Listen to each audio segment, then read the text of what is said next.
They already know. Before they said those cruel words, before they gave you the silent treatment, before they escalated to things you never thought you would tolerate, they already knew you would stay. And that is not a guess. That is not intuition. That is the result of a systematic evaluation they conducted from the very beginning, a series of tests you did not know you were taking, assessments designed to measure exactly how much you would tolerate before you walked away.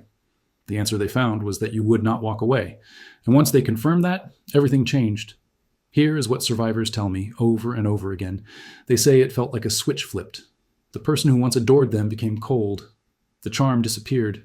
The cruelty came out of nowhere, but it did not come out of nowhere. It came after they had gathered enough evidence to know they were safe to stop pretending. Today, I'm going to show you exactly how narcissists test, assess, and confirm that their victims will not leave. Not so you can blame yourself for failing their tests, but so you can finally understand that what happened to you was not a relationship gone wrong. It was a calculated entrapment. And once you see how the system works, you can never be trapped by it again. Welcome to Predator Psychology, where we decode the minds that manipulate and arm the minds that heal. Here's what I'm going to walk you through. First, the testing phase, where narcissists run experiments on your boundaries to see what you will tolerate. Second, the selection process, how they identified you as a target in the first place. Third, the isolation audit, how they confirmed you had nowhere else to go. Fourth, the neurological trap, how your own brain chemistry became a prison. And finally, I will show you what to do with this knowledge, because understanding the mechanism is the first step toward breaking free. Let us start with how the testing works. Narcissists do not begin with overt abuse. They begin with experiments. Clinical psychologist Ross Rosenberg describes it this way. They test your boundaries to see if you will follow through. They are looking for the crack in your armor, the moment when pressure makes you cave. This testing starts small. So small you probably did not even notice it was happening. A dismissive comment disguised as a joke, showing up late without apology, making a demand without offering anything in return. Each violation is calibrated to seem minor enough to excuse. You thought it was just a bad day. You thought they were stressed. You told yourself it was not a big deal. But to them, your response was data, pure information. And what they learned was that escalation was safe. Here's the pattern. If you accepted the joke about your appearance, they tried a more cutting remark. If you apologized after they criticized you, they learned guilt works on you.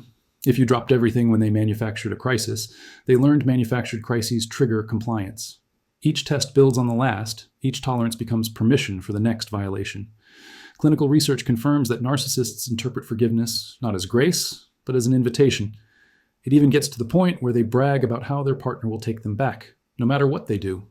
They also create loyalty tests disguised as relationship conflicts, jealousy scenarios where they triangulate you with someone else, strategic illnesses that appear exactly when you have important plans, ultimatums that force you to choose between them and other people in your life.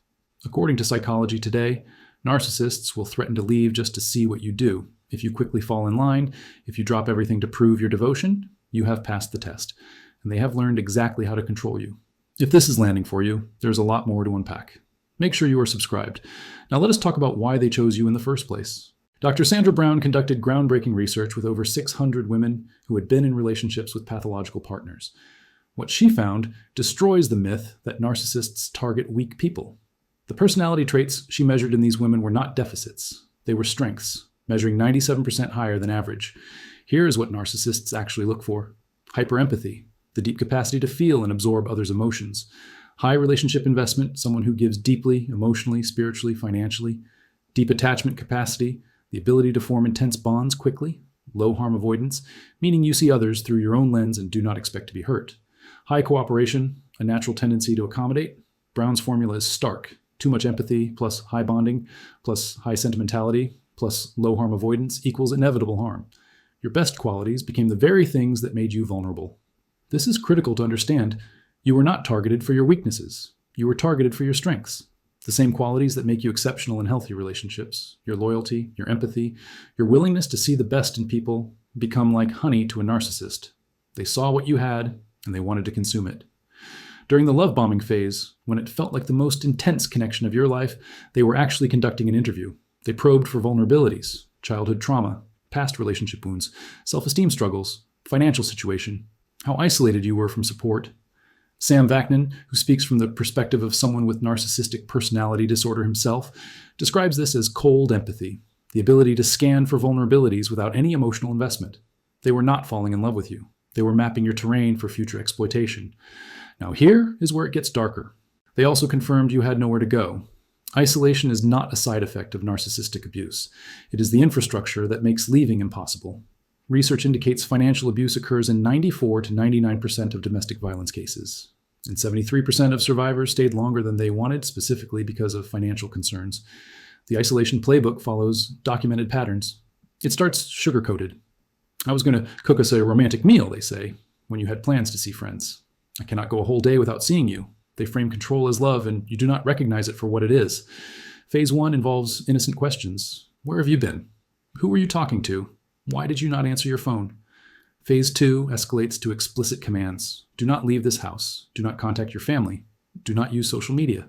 They also confirm isolation through constant monitoring, checking your communications, tracking your location, reading your texts, controlling your social media access, and they engineer financial dependency with precision, forbidding employment, stalking you at workplaces, sabotaging job interviews, controlling bank accounts, destroying your credit score. When they have verified that you no longer mention friends, that you do not make outgoing calls, that you have stopped resisting their demands, that you depend entirely on them for emotional needs, they know the infrastructure is complete. You have nowhere to go. And that is precisely when the abuse escalates dramatically. Research indicates up to 75% of domestic violence-related homicides occur when victims try to leave. The narcissist escalates because they have confirmed you are trapped.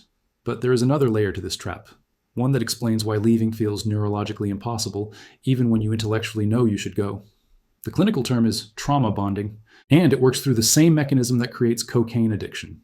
Dr. Helen Fisher's research demonstrates that love activates identical brain areas as cocaine. In abusive relationships, the addiction is not weakened by intermittent cruelty, it is strengthened by it. B.F. Skinner's landmark experiments prove that animals rewarded on unpredictable schedules become more obsessed with performing behaviors than those rewarded consistently. The rats who received food randomly pressed levers obsessively and continued even after rewards stopped entirely. This is what happened to your brain. When the narcissist gives you random moments of sweetness after emotional abuse, sporadic apologies, rare tenderness during devaluation phases, your dopamine system does not learn to avoid them. It becomes fixated on them. Your brain is waiting for the next hit. The abuse cycle has 3 neurologically distinct phases: tension building, where your cortisol rises and hypervigilance kicks in; explosion, where massive stress hormones flood your system and you may dissociate just to survive; and then the honeymoon phase, where you experience an enormous surge of dopamine and oxytocin. Relief becomes euphoria. The contrast between terror and relief creates the most intense neurochemical reward possible, which is why the good times feel so overwhelmingly important, despite how rare they become. Patrick Carnes, who coined the term trauma bonding, identifies the signs that the bond has set. You cover up or defend the relationship when others express concern.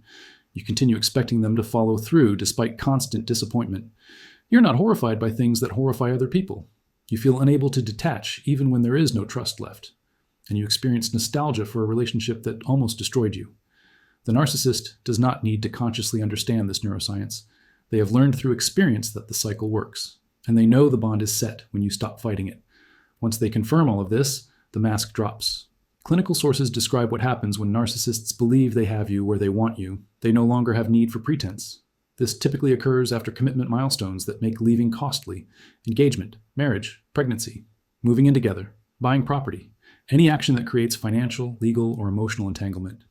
The behavioral shift is dramatic and disorienting. Charm becomes coldness. Caring concern transforms into dismissive indifference. That otherworldly connection from the beginning becomes feeling invisible.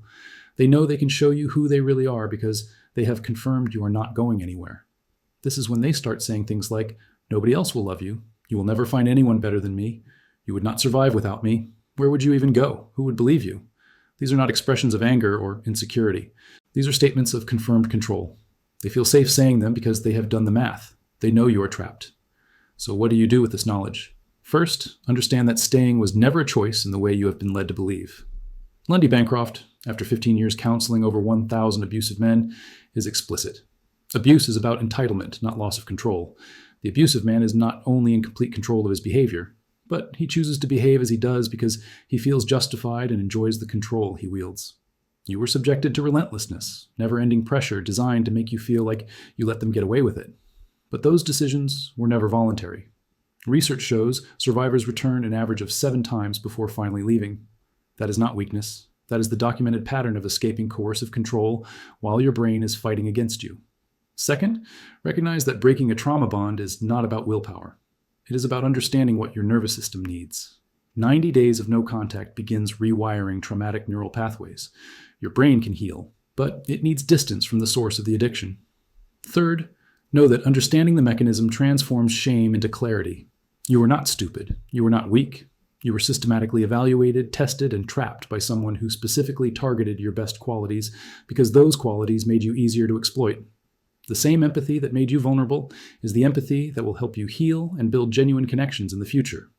Dr. Ramani Durvasula's message to survivors captures the research consensus. It is not you. Just as a tiger cannot change its stripes, a narcissist will not stop manipulating and invalidating you no matter how much you try to appease them. The trap was designed by someone with expertise in trapping. Your only failure was not knowing traps like this existed. Now you know. The pattern is the protection. Now you see it. If this shifted how you understand what happened to you, subscribe. There's more to unpack, and you deserve to understand all of it.